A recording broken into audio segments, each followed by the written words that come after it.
Let's talk about the brand Africa Index. Michael Ronsky is with me, the business development manager for Ornico. Michael, good chatting to you. Hi. Hi, it's great to be on the show. Thanks. Thank you so much. Right. So I understand this brand Africa Index is a monthly thing. First of all, what is it? Well, we realized there was a need for people to really understand which brands are doing the best on the continent in terms of social media performance. As we all know, consumers use social media almost as much as they watch TV, in some countries even more than they watch TV. Yet, globally, there's no real currency on how to measure social media performance. So we basically said, let's put this together, let's solve this problem, and benchmark about 700 or 800 brands in Africa on how they're doing on social media, and the Africa Brand Index was born. Okay, so what have you come up with? So basically, we came together, we brainstormed what metrics are most important for measuring performance on social media. And we came up with things that involve a reach and engagement in terms of how much the brand is actually growing, how much engagement it's getting on social media, but also how consumers perceive the brand. So in terms of sentiment, in terms of brand awareness, and also how the brand actually interacts with customers in terms of how quickly they respond on social media, what their response rates mentions, how many mentions they actually respond to is. So we actually take all these multitude of factors into account, and we create a single score for each brand from 0 to 100, representing their performance figure, if you will.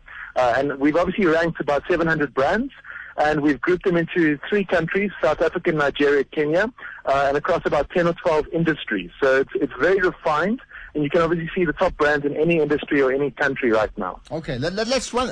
I'm certainly interested. And these are brands, not individuals, because sometimes you can talk about an individual as a brand as well. We're talking brands, right? Consumer brands, yeah? Absolutely. So it's brands that operate within Africa. They've got headquarters in one of the 3 countries, and they're present on social media. We're thinking of adding individuals in the future, but yes, for now it's mainly company brands. Okay, so go ahead, give me a rundown on that.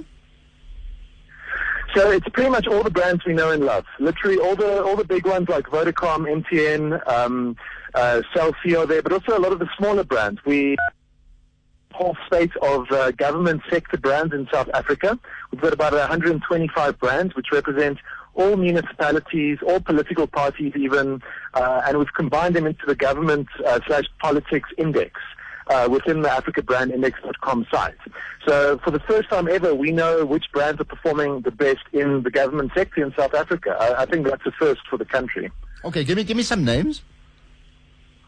So, for example, the DA versus the ANC. You know, just have a look at the website AfricaBrandIndex.com. I don't want to give too much away, but you know, some communities have a larger presence, a larger audience, more reach, but some have better sentiment towards them.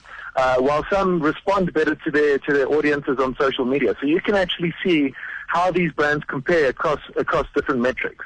So, you know, we've got everything from the parastatals like Eskom, like Telkom, to the actual government brands. So, for example, City of Joburg, eThekwini, City of Cape Town, and those are all benchmarked in exactly the same way. So it provides a very, very simple and convenient way of just comparing how these brands are performing on social media. And of course, it's not just government that's represented. We've got industries such as retail, such as media, such as banking, and so you can compare apples with apples. It's a really useful way of seeing who's really doing the best. So if I look at, I mean, one of the things you've got here, looking about what you call the top 10 and the big 4, it's interesting. You've got SuperSport at number 1. And I can understand that because of their reach throughout the African continent, right? Certainly watching sport. And then you've got Expresso, the South African TV show, at number 2. That sort of surprises me. Would that be number 2 continentally?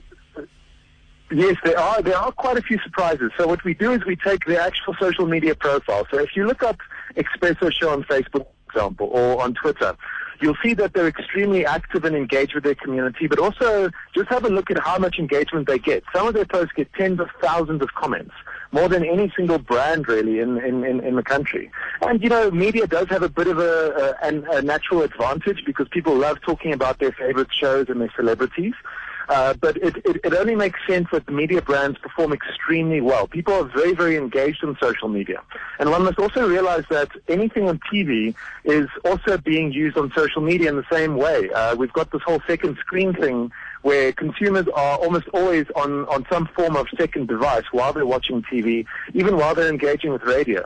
So it's really, really important that social media be measured alongside these more traditional channels. Okay. And Super Sports, again, number one in the continent.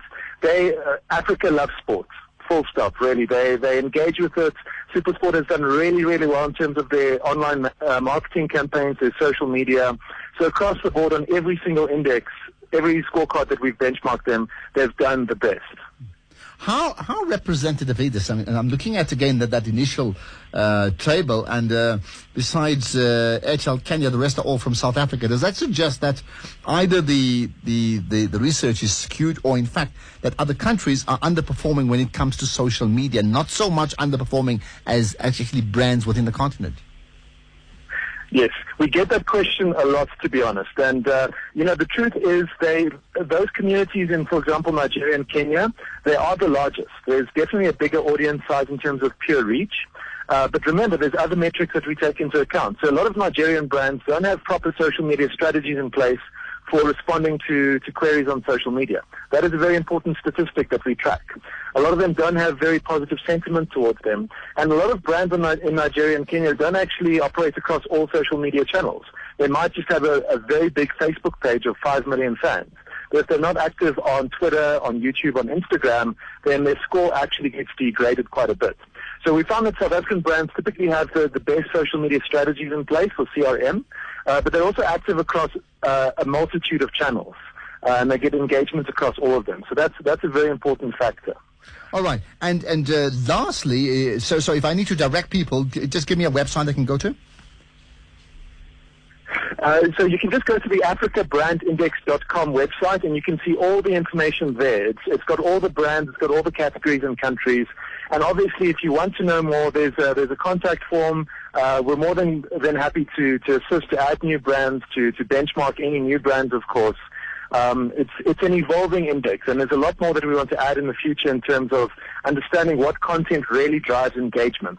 So there's a lot of interesting things that will be added in the future. Which I think is the million-dollar question, what actually does drive it, right? Okay, well, maybe you can tweet me the link, to the website itself, at Ashraf Garda. Do use the hashtag Media Show. Just lastly, so this is a monthly thing, right? What has been the impact so far? How long have you run it for? So, yes, every month what we do is we update the index with all the monthly data that we've collected on each brand. So it's pretty much, it stays the same for a month, and you can easily benchmark from month to month how brands change and how their scores go up and down over every month.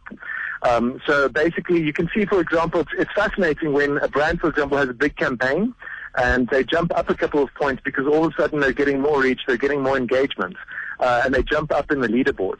So I think from a brand perspective, it's very important to track how you're doing in the industry, and competitive benchmarking is obviously very important. Okay, well, there you are. Let's leave it at that. Thanks so much for your time, Michael Ronsky, the Business Development Manager for Ornico.